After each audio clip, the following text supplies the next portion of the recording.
Hi, I'm Ginny Robertson, founder of the On Purpose Woman Global Community and founder and publisher of On Purpose Woman magazine. I'm here with Rasheem to talk about her documentary called Baltimore Still Rising. Welcome, Rasheem. Thanks for being with me. Thank you so much for having me. Well, I want to start with just what do you want our viewers to know about you? You're such an accomplished young woman and your resume is like this, but what do you most want our viewers to know about you to start with? Huh. What I want them to know about me, I am a thinker. I am creative. I am a daughter, a sister, a mother, a granddaughter. I believe that I was my grandmother's favorite granddaughter, and I think that Oh, that holds weight of all the accomplishments. I think that I prioritize yeah. that one. Yeah, I think that those are good starters.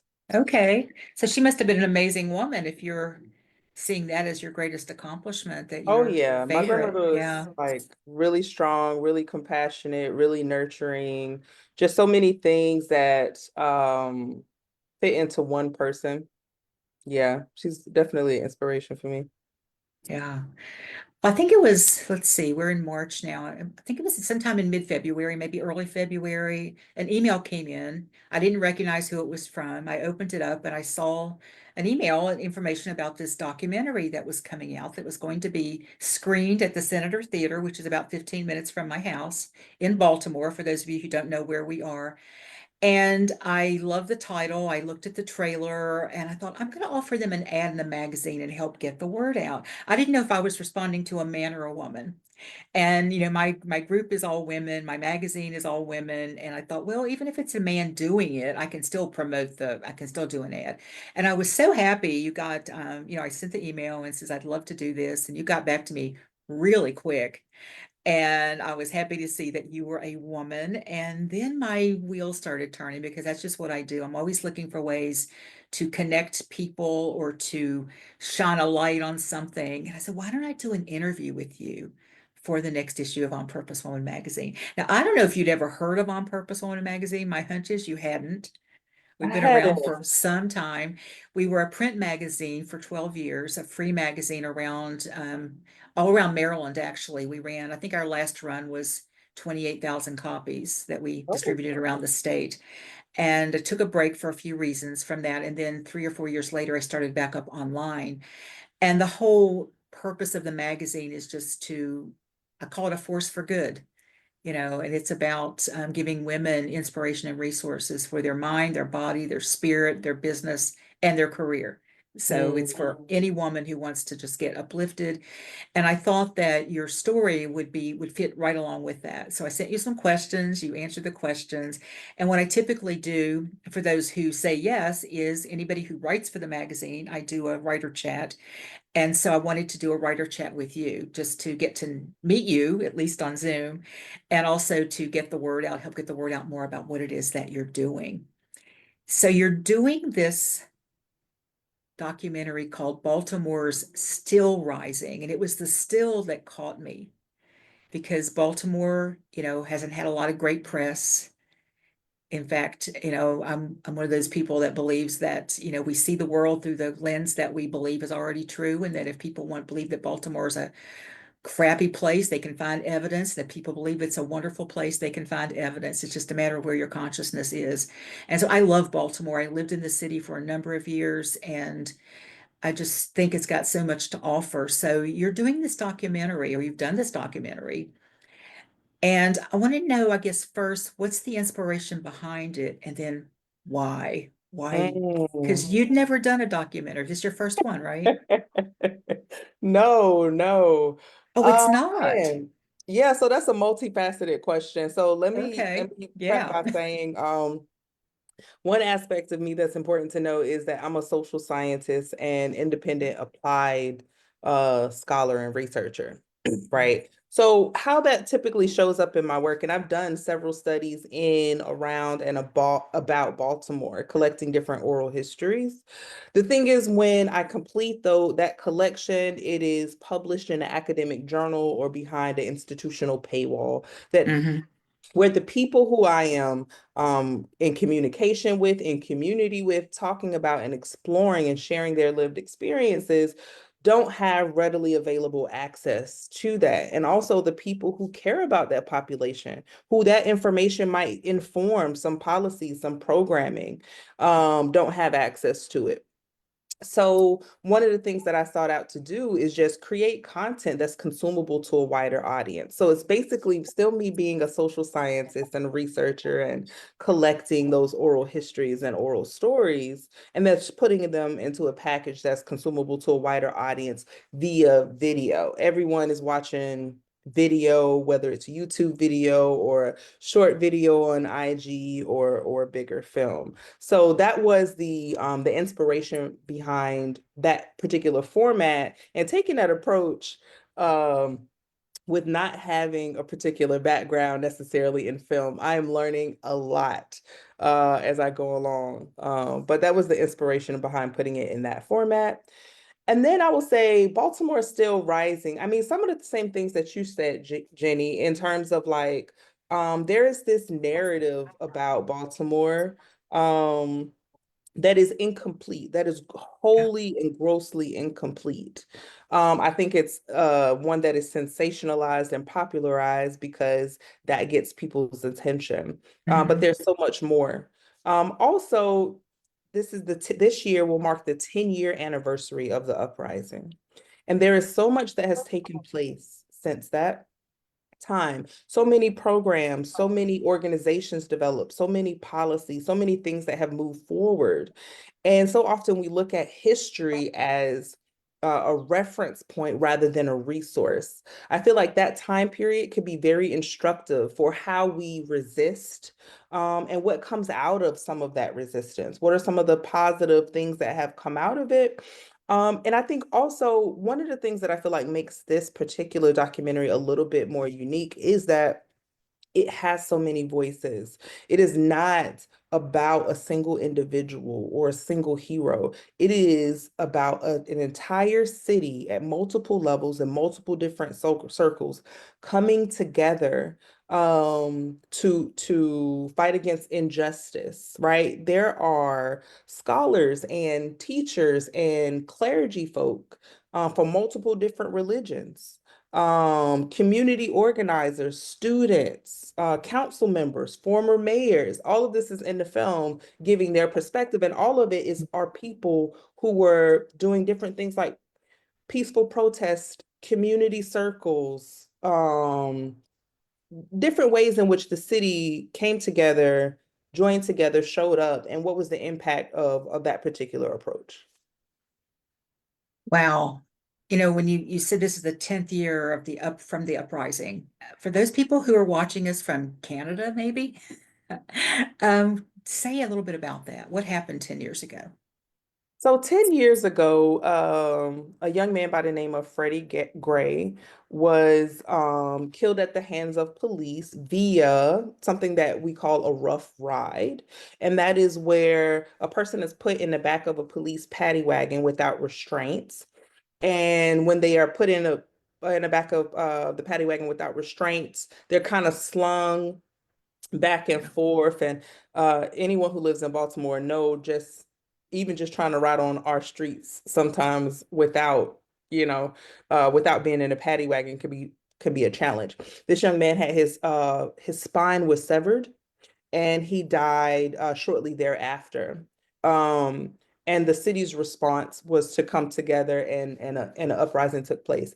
There's a few things that I should say about that to provide context, though. Hmm. One of the things is there was quite a bit of national tension building around other Black men killed at the hands of police around the country, right? So you have what happens in Ferguson, and you have all of these other different uprising, and then you have something that happened, then it happens in Baltimore. So one, you have this national tension that has been built.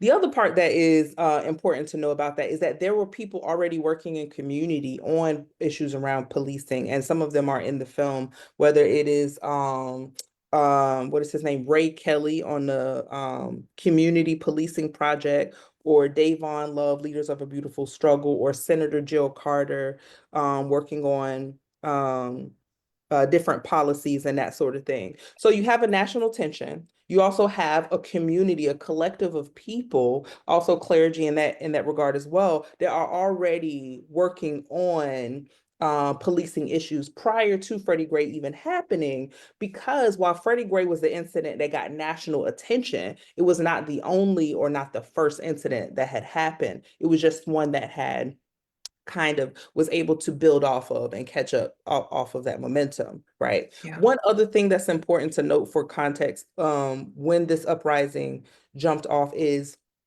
the city shut down Mondawmin Mall. Now, let me say a bit about why that's important. Mondawmin is a bus and transportation depot, and a great all pretty much all of I forgot the exact percentage, but there's a good percentage of young people that catch public transportation to school. It's something of Right. like upwards of more than 50% of high school and middle school students. So you're talking about thousands and thousands and thousands of youth who catch public transportation. The city shuts down transportation at this hub of where all of the buses come together. And So it was this around the time school was letting out, wasn't it? Or that's right? exactly Yeah. right. Mhm. That's exactly right. Now you also have police officials coming and telling the young people, clear out, go home, but you've removed their transportation. So they can't get home by bus and they can't get home by subway. And a lot of young people, they're high school, middle school, they don't have cars, their parents are at work or wherever else they are, right? So those are a few things that I think are important to have the conversation and provide some context around that particular event. Mhm. Thank you for that because it is Sure. important. And what I loved about when I read about the your documentary and I watched the trailer, because a lot of this stuff's just been happening, and if you're not connected, if you're not plugged in to what's happening around the communities, you know, since then, you wouldn't think anything had really come out of it, right? You would just think, well, that happened, and the federal government got involved and some things were supposed to be changed. But on this core level of the community itself, it sounds like there's been a lot going on in the last 10 years. Absolutely. I Because you mean, said whether it was you look, already happening, so it was a continuation, I guess, of what was yeah. already in place. The uprising kind of helped to add and push along and give more momentum and kind of shine a light on it. But again, like I said, a lot of people were already doing work in that particular department. Hmm. Like one of the things that recently happened or that helped as a result or in the aftermath of the uprising is for the first time in 100 years, I believe, Baltimore City has control over its police department. It used to be that a person would have to go, like if you are hired with the police, you have to go to Annapolis to get any type of thing changed. You couldn't go to the mayor, right? Like it is in some cities. So that's a Hmm. that's the important distinction that has changed. It is, yeah. Another thing that has changed is something called Anton's Law. I'll let people look it up so I won't get all jargony into that sort of thing. And then, of course, you have like the consent decree. There are some organizations that were developed out of that time period that still exist and are still doing that work. There's some community groups, just some people in community. There's something called a Black Men Build Breakfast that they started during the uprising and they still have it. Like I just attended one of their breakfasts that they most recently had. People are still doing community circles from it. So there's like policy things, there's organizational things, um, there is community specific things that are still happening and that are still taking place. You said that what you really wanted to do was get this out of academia to get it out there into the public eye. But also, there are probably people who've been doing this work for 10 years that you want to shine a light on, right? And let people know this wasn't a one and done thing. This wasn't, we've just kind of forgotten and moved on because there's other issues. But there have been a core group of people, it sounds like, who haven't turned loose of this for 10 years. And that's big. Yeah. That's I mean, big. I think it says a lot because a lot of times uprisings are looked at as they are just a flash in the pan, right? Hmm. Something Yeah. happens, cameras come, celebrities come, people come from all over. There's outrage. The National Guard is called. it's quelled, and then people go on back to their regular lives, right? Mhm. That's kind of the narrative about how uprisings, what happens with them. I can't speak to all uprisings everywhere, but I could tell you the one specifically in Baltimore. There are people, some of the people that I've mentioned, whether it's Senator Jill Carter or Davon Love of Leaders of a Beautiful Struggle, or Jamal Jones with the Algebra Project, or Senator Antonio Hayes, or I mean, like there's so many different people, so many different organizations. There's Baltimore Legal Action Team. That do kind of like movement lawyering, that are still doing some lawyering practices to support people. It was really an effort that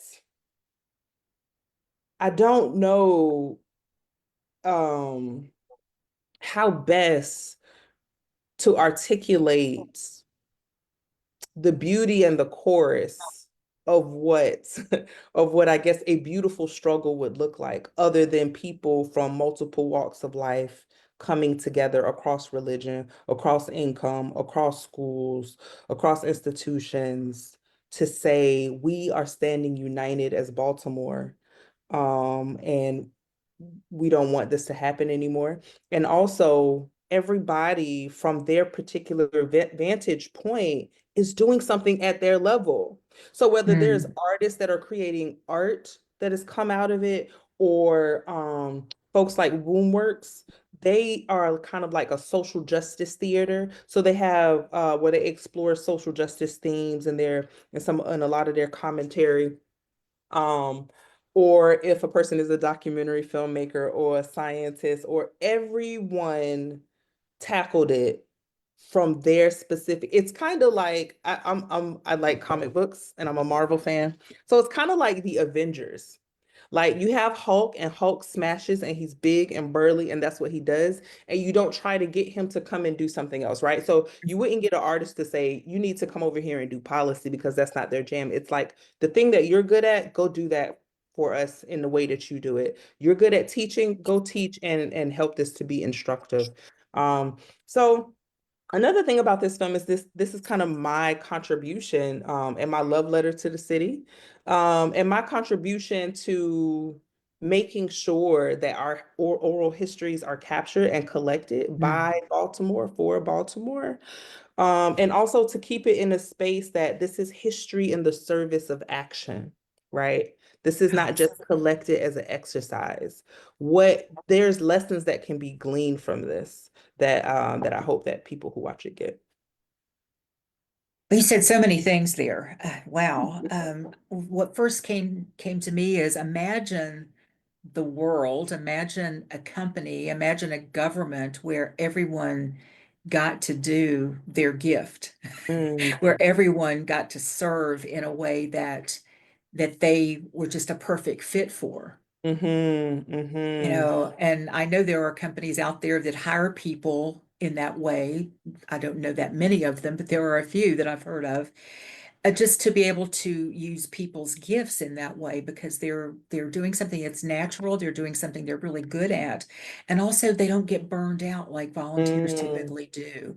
mm-hmm. Because volunteers, especially when there's a small handful of people, and I think that's what happens a lot with any big project, is you have a lot of people really excited initially, and then it starts to wane a bit, and then you're left with this handful of people, and sometimes they're, elderly women in some of the neighborhoods, right, who are like carrying the torch, and Mm-hmm. they get burned out, or they don't have enough resources, and this gives everybody their piece of the puzzle. And it's just a Mm-hmm. beautiful way to craft anything. I really love that. I don't think I got that from the interview that I'd done with you for the magazine. I love it. Thank you for that. Thank you. And so you have this vision, you want this to be a documentation Mm-hmm. of what's transpired, and what we can see, what we expect to see, what may be coming, Mm-hmm. from a real hopeful kind of place, I believe, because Baltimore Still Rising means Baltimore never fell. That's how I read it. Mm-hmm. It's Mm-hmm. still rising. It didn't fall. It just maybe stopped rising quite as fast. Maybe it took a little pause. but it's still rising, and so we can still expect great things from the city. That's how That's I right. read it. Yeah. And I know you want to reach, when I asked you the question about who do you want to reach, you said you really want to reach the people, you want to honor the people who are doing the work Yes. and have people know who they are. You did say a Mm-hmm. couple of times, I think, that this isn't about one person, it's about a collective. What do you want to see? You want the communities of color in Baltimore City or anywhere to see this. What is this? I'll put you on the spot here a little bit because I didn't ask you this question. What is the Okay. message you would like people like me Mm, wearing this skin? What would you like white people or people who, or what white people, white people? What else can yeah. I say there? What would you want us to? Why should we see it? Maybe that's a better question. Maybe that's a better question. Why should we go? I've already got my tickets. I'm going, but you know, Uh-huh. Well, one of the things that I will tell you that I really like to see when it comes to social justice work and white people being involved, or being in the role of, let's say, allies, for lack of a better word. I mhm, like when white people are in collection with other white people to move an agenda forward, right? So often what tends to happen is white people come to Black space and want to either lead the conversation mhm, or be just like somewhere super in the mix. And it's like, we got this part. Go get your community, go get your people, go get all of the other people that with your skin complexion that may view it differently or may view it the same, and make change on that end, because that's a lot of times that's a space that we don't have access to. And also it's like it's similar to the Avenger analogy, is you're doing what you can within your scope with the strengths that you have, right? And I feel like white people can do that within their selective spaces, right? Your spaces, you have this amazing magazine that covers all of Maryland. Like, this is a way of amplifying in your space. Like, you don't have to come mhm. to, you know what I'm saying? Like, you're Right. using the tools, you're using your access, your audience, your privilege, your power to accelerate, to amplify, if you will, to another audience. Hmm. That's what I would like to Yeah. see. Oh, I love how you put that because I've also heard that exact thing so many times over the years about, coming in and saying, oh, I want to help. I want to help. What do you need? Or but then next thing you know, it's like, well, have you thought how you do, kind of trying to take over. And again, it goes right back to that model you talked about, is use our gifts naturally, make our connections naturally, use our Mhm. platforms. I think that's the most important word is platform. We all have platforms of some sort that we can use a megaphone on, that we can shout out things from. And Mhm. people may hear it differently. Certain people will hear it differently from us for Mhm. whatever reason, which we don't need to go into right now, but that's the Yeah. truth, right? Yeah. And so I really appreciate that your candor on that because it has also, I think, done damage to organizations and have Mhm. things have split because white people show up sometimes wanting to fix things, wanting to help things without saying, what do you need? Right? What do you need? Mhm. Let me Mhm. stand back here and watch.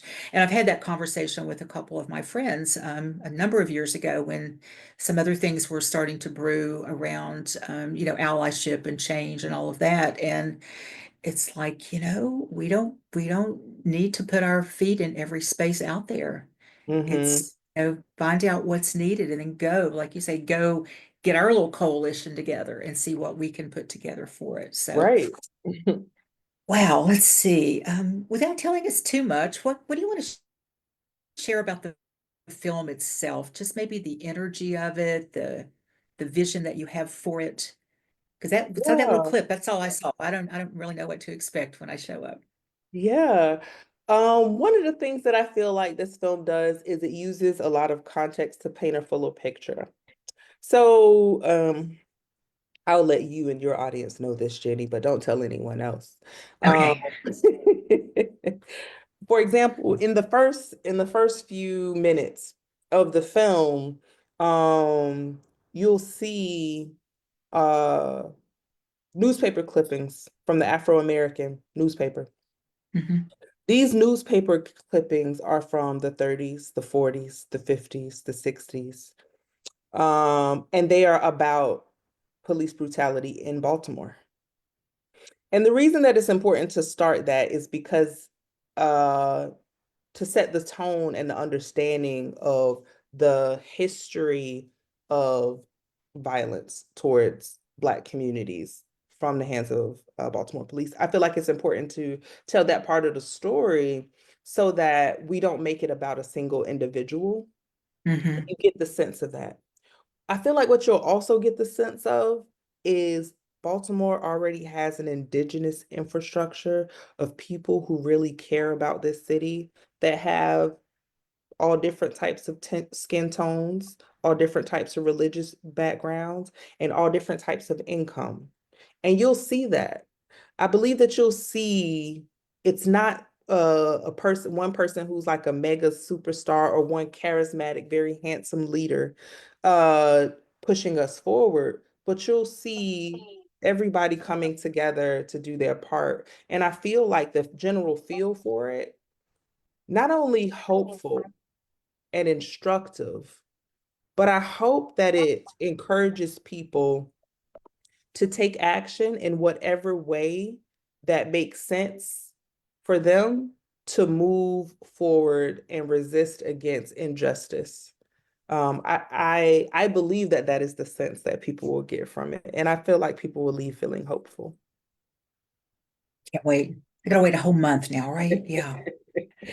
Yeah, pretty. Well, this is the first in what you say will be a series. Yeah.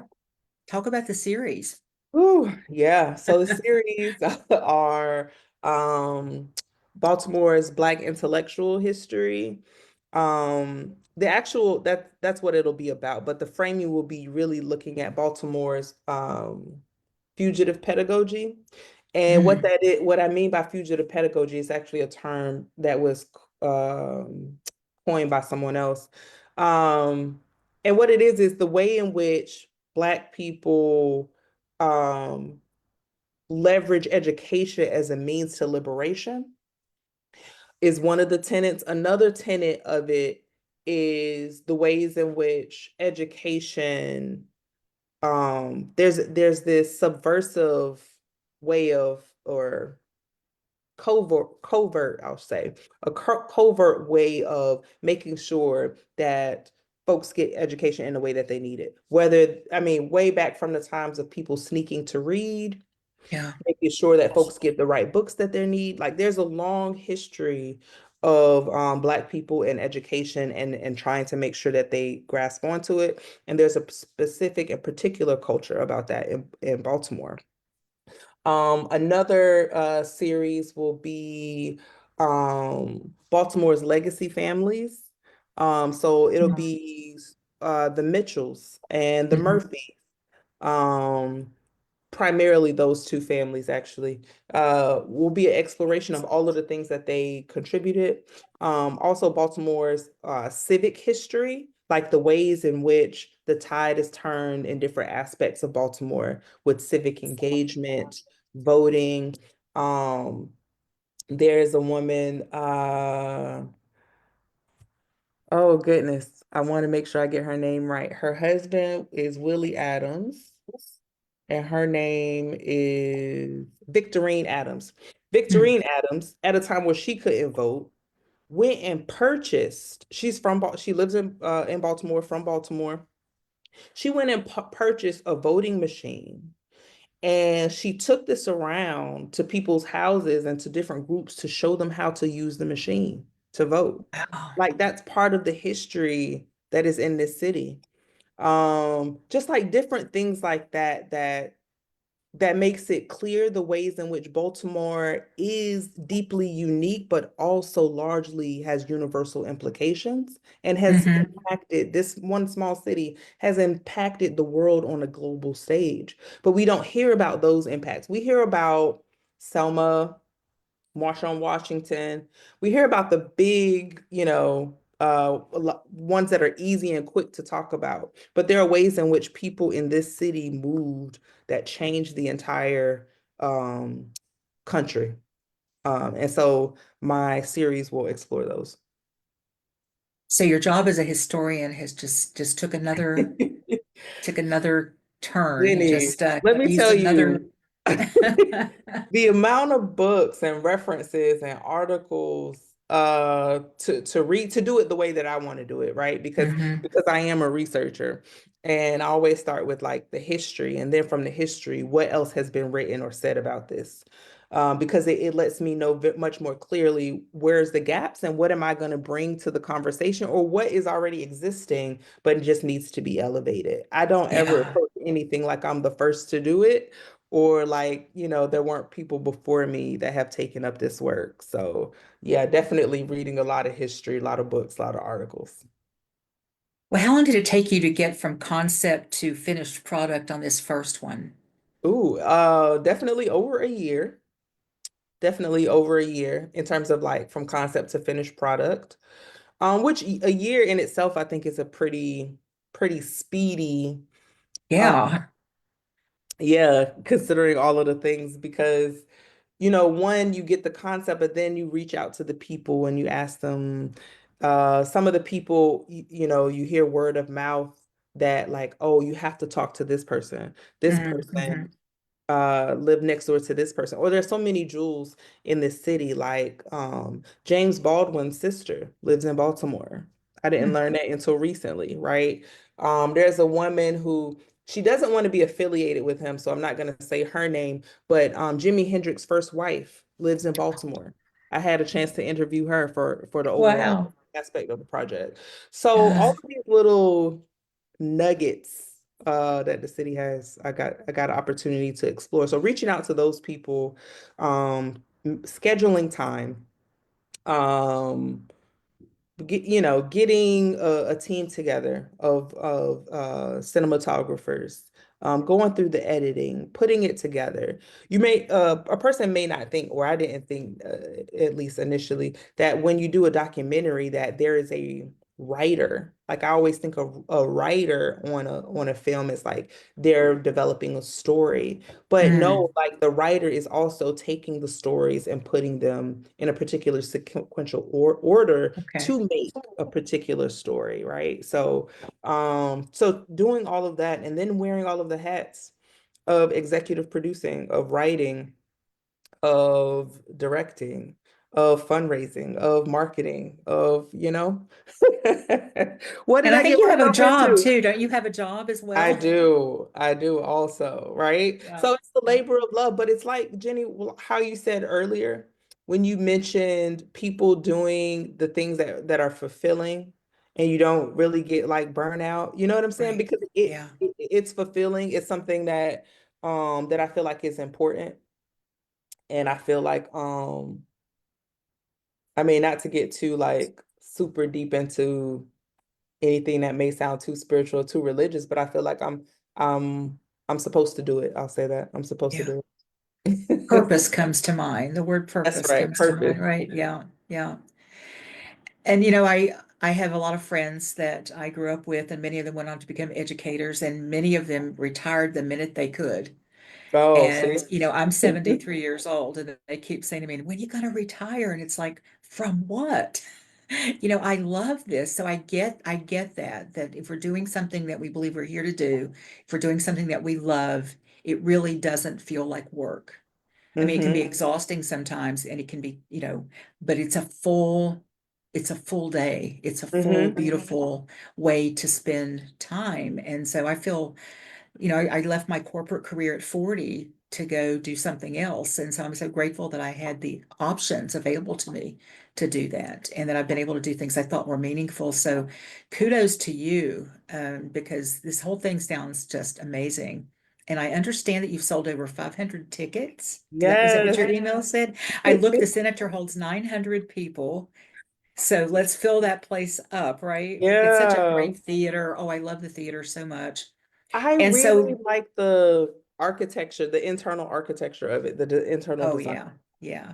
I was a little sad when they cut down some of it to make the other, the little side things. But yeah, I don't, if you didn't never saw it, you would never know Right. because it's still, they kept everything intact and the Hmm. lobby area, it's the only real historic theater that I think is still usable as a Oh, theater really? anywhere, at least in Baltimore County, Baltimore City, I think. Okay. But Yeah. So the film screening is Thursday, April 24th at the Senator Theater in Baltimore. That's on York Road. And I put links in the text, so click on those for ticket information. Also, there's ways that you can support financially. Let's say this speaks to you and you can't attend. Don't buy tickets because that'll take seats away from somebody else. Go do a donation. There's an option to do a donation there, or buy a ticket and do a donation too. It's a really great cause, and I want you to do the rest of these. So yeah, let's get this one funded fully and out there for people. And what I'm thinking too is, oh, all the places that you could show this after this. I'm sure I helped with just a little side here. I grew up in Southern West Virginia in the coal fields, and there's a lot of destructive practices that have been happening there for many years. And I connected with a filmmaker who was from there, but lived in Baltimore. And I started showing her film around different places and getting people here to get to care about that issue and to maybe help support the community. So there's so many creative ways you can show a film and get it into people's hands. So thank you. Thank you Yes. again for the important work you're doing. Thank you for saying yes to our interview, and I'm looking forward to meeting you in person on April 24th and seeing this beautiful film. Thank you so much for your time, for purchasing a ticket, for your donation, for the article, and for sharing me with your audience. I appreciate it. I have a feeling this is not going to be the end of you and me. So Oh, I hope not. I want to thank anyone who is watching this either on my Facebook page or on our YouTube channel, which is the Real Women, Real Purpose Talk Show. I talk with real women who are living their lives on purpose and making their unique impact on the planet. So go to our website, opwgc.com, check out our meetings, check out the magazine, check out the radio show, and have a great rest of your day, everyone.